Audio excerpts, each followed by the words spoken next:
2024 সালের 5 আগস্ট শেখ হাসিনা দেশত্যাগের একদিন আগেই 4 আগস্ট খুলনার রাজপথ দখলে নিয়েছিল ছাত্র জনতা। ওই দিন বিক্ষোভের মুখে ধ্বংসস্তূপে পরিণত হয় খুলনার ক্ষমতার কেন্দ্রবিন্দু শেখ বাড়ি। অগ্নিসংযোগ ও ভাঙচুর করা হয় খুলনা মহানগর ও জেলা আওয়ামী লীগের কার্যালয়। ভস্মীভূত হয় খুলনা প্রেস ক্লাব ও খুলনা জেলা পরিষদ। ছাত্র জনতার তীব্র আন্দোলনের মুখে খুলনা ছেড়ে পালিয়ে যান আওয়ামী লীগের শীর্ষ নেতাকর্মী ও সাবেক এমপি মন্ত্রীরা।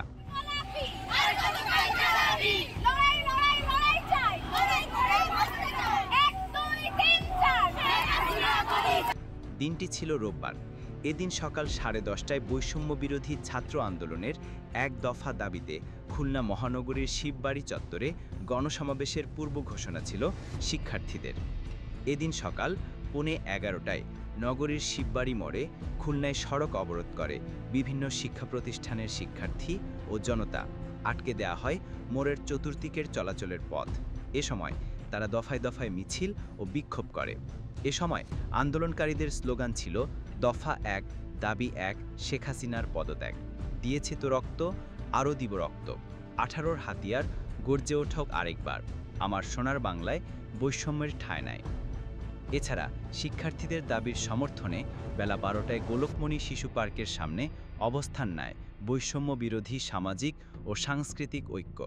আরকেডি ঘোষ রোডের দলীয় কার্যালয়ের সামনে অবস্থান নেয় খুলনা মহানগর ও জেলা বিএনপির নেতাকর্মীরা।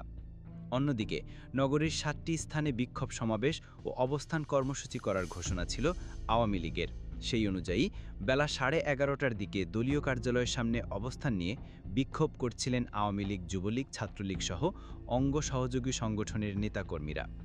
হঠাৎ কিছু আন্দোলনকারী পিকচার প্যালেস মোড় থেকে দলীয় কার্যালয়ের দিকে যেতে চাইলে আওয়ামী লীগ নেতাকর্মীরা তাদের ধাওয়া করে।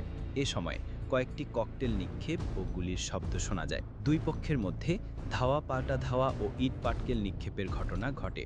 পরে আন্দোলনকারীরা একত্রিত হয়ে আওয়ামী লীগ নেতাকর্মীদের ধাওয়া দিলে তারা পিছু হটে যায়। আন্দোলনকারীরা আওয়ামী লীগ অফিসের 2য় তলায় উঠে ভাঙচুর ও আগুন ধরিয়ে যায়। এ সময় খুলনা মহানগর আওয়ামী লীগের সাধারণ সম্পাদক MDA বাবুল রানা এবং নগর যুবলীগের সাধারণ সম্পাদক শেখ শাহজালাল হোসেন সুজন, জেলা ছাত্রলীগের পারভেজ হাওলাদার, KCCর কাউন্সিলর কণিকা সহ আওয়ামী লীগ ও অঙ্গ সহযোগী সংগঠনের বেশ কিছু নেতাকর্মী আহত হয়। আওয়ামী লীগ কার্যালয়ে অগ্নিসংযোগের পর তারা নৌপরিবহন মালিক গ্রুপের ভবনে ভাঙচুর চালায়। পরে আন্দোলনকারীদের একটি অংশ নগর ভবনে ইট পাটকেল নিক্ষেপ করে। এতে ভবনের কিছু কাঁচ ভেঙে যায়। এছাড়া জেলা পরিষদ অফিসের ভবনের সামনে আগুন দেওয়া হয়। খুলনার যমুনা টিভির প্রতিবেদকের গাড়িসহ 4টি মোটরসাইকেলে আগুন জ্বালিয়ে দেওয়া হয়। দুপুরে বিক্ষোভকারীদের একটি অংশ মিছিল নিয়ে খুলনা নগরীর শেরেবাংলা সড়কের শেখ বাড়ি হিসেবে পরিচিত শেখ হাসিনার চাচাতো ভাই শেখ হেলাল উদ্দিন ও শেখ সালাহউদ্দিন জুয়েলের বাসস্থানে আগুন সংযোগ করে। বিকেল 3:45টার দিকে আগুন নিভে গেলে বেশ কিছু পুলিশ ও এপিবিএনের সদস্যরা বাড়িতে আসেন। পরে যুবলীগের কিছু নেতাকর্মীকে বিক্ষোভ মিছিল নিয়ে বাড়ির সামনে আসে। বিকেল 3:30টার দিকে শেখ বাড়িতে আরেক দফা হামলা হয়। দুপুর 1:30টায় আন্দোলনকারীদের একটি অংশ খুলনা প্রেস ক্লাবে ভাঙচুর করে। পরে বিকেল 4:30টার দিকে আরেক দফা ভাঙচুর করে প্রেস ক্লাবের ভেতরে আগুন ধরিয়ে দেয়। এছাড়া গগনবাবু রোডে তালুকদার আব্দুল খালেকের বাড়িতে ইট পাটকেল ছুঁড়ে মারে। এতে ভবনের কাঁচ ভেঙে যায়। পরে সেনাবাহিনীর সদস্যরা বাড়ির সামনে অবস্থান নেন।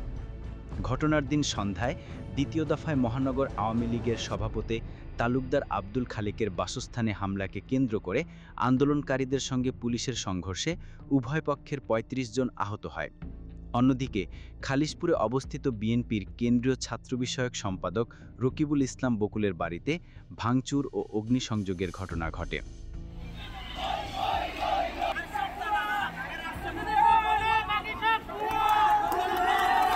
Desk report, Khulna gazette.